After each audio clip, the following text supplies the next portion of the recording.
पूरे देश भर में मुसलमानों की संख्या 4% बढ़ी है, लेकिन हमारे संथाल पन्ना में वो जनसंख्या 15% बढ़ी है। आज हमारी आदिवासी लड़कियों को जबरदस्ती बांग्लादेशी घुसपैठिए शादी कर रहे हैं, उनके जमीन पर कब्जा कर रहे हैं, जहां बांग्लादेशी घुसपैठियों के कारण आदिवासियों का सीट घटेगा। ये हिंदू मुसलमान का सवाल नहीं है। पूरे देश भर में मुसलमानों की संख्या 4% बढ़ी है, लेकिन हमारे संथाल पन्ना में वो जनसंख्या 15% बढ़ी है।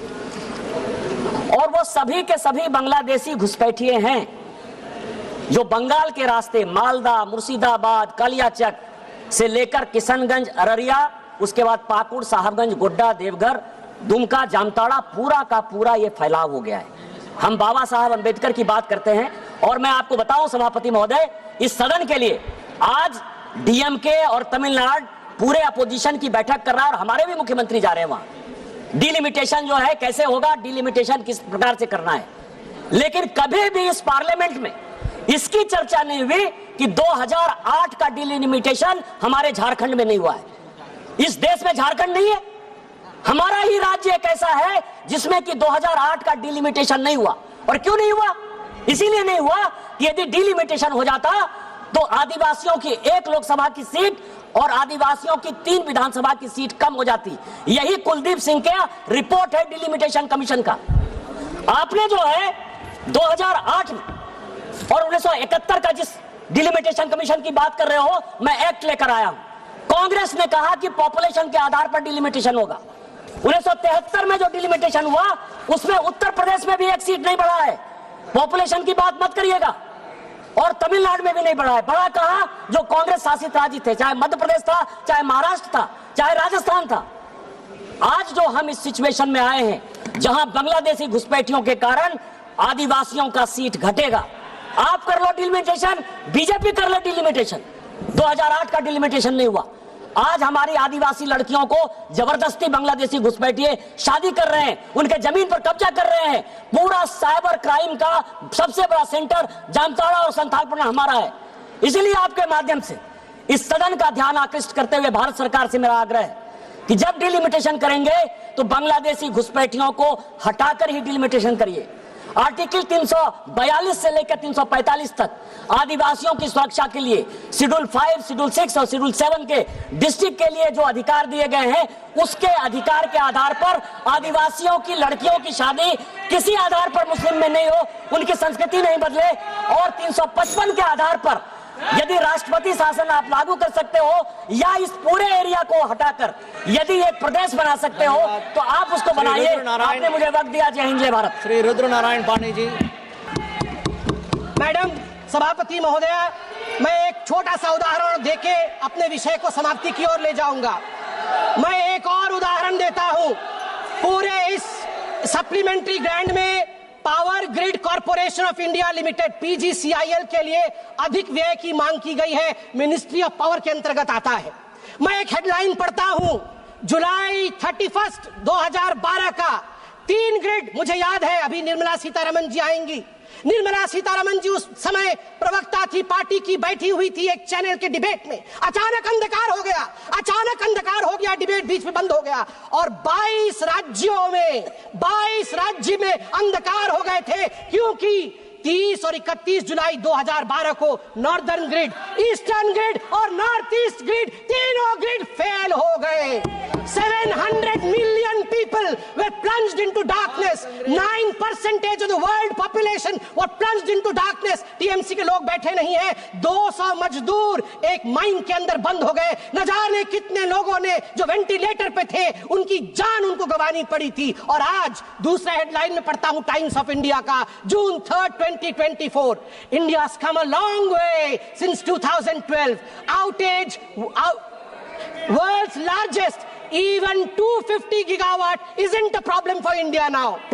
मई 30, 2024 को अचानक भारत की जो पावर की रिक्वायरमेंट थी वो सारी रिकॉर्ड तोड़ देती है। 250 गीगावाट हो जाता है भारत की पावर की आवश्यकता, मगर हमारा ग्रिड टूटता नहीं है, फेल नहीं होता है। World's largest unified power grid, ये हमारे नरेंद्र मोदी जी ने देश को बना करके दिया है, इसलिए मैं इसका समर्थन करता हूं। अंत में आज मणिपुर के विषय में बहुत कुछ बोला गया है। मैं बहुत दुख के साथ कहना पड़ता है मुझे कि यहां कहीं ना कहीं जहां एक एकता दिखना चाहिए उस एकता की कमी है। मैं कुछ आंकड़े रखना चाहूंगा और अपोजिशन के हमारे सदस्य, उनका अधिकार है कि वो इन आंकड़ों को मांगे और जाने भी, क्योंकि ये देश हम सबका है। इंटरनली डिस्प्लेस्ड पीपल, IDP जिसको कहा जाता है, उनके लिए यहां प्रश्न उठना भी चाहिए। उनके लिए क्या किया गया? In response, the government has implemented a series of measures aimed at providing immediate relief, long-term rehabilitation, and economic stability for the internally displaced persons, IDPs.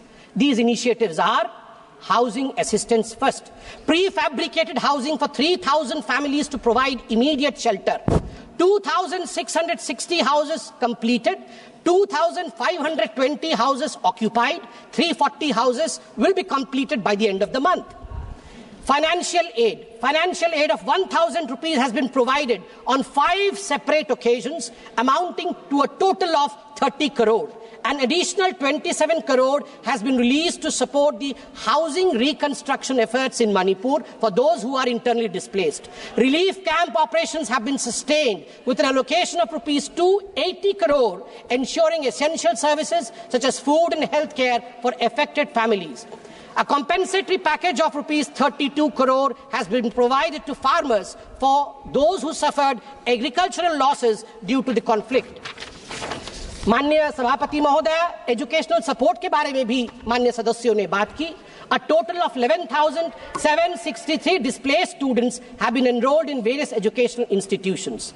The government, schools and colleges have provided free admission.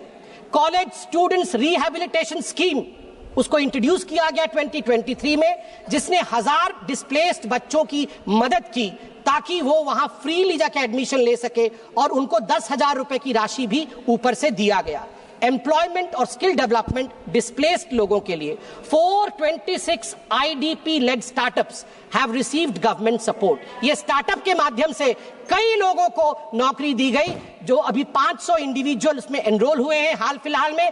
Cabin crew training in Delhi, जिसमें मैं धन्यवाद दूंगा air India, Indigo airlines, ministry of tourism को धन्यवाद दूंगा। उनके माध्यम से 500 बच्चे मणिपुर के जो डिस्प्लेस हुए थे उनको यहां प्लेस किया गया है। Free medical treatment has been provided to the IDPs at जेनिम्स।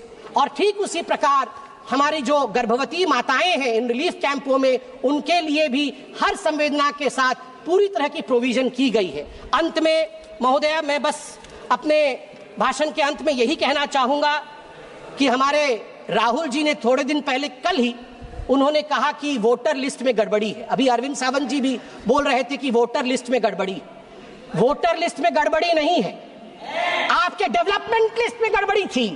आपके डेवलपमेंट लिस्ट में गड़बड़ी थी, वोटर लिस्ट में गड़बड़ी नहीं है। अभी हमने बताया आपको, अगर वैसा डेवलपमेंट आपने किया होता तो आज आप वहां नहीं बैठे होते। दूसरी बात, ये कांग्रेस पार्टी कहती है कि रोहित शर्मा अनफिट है।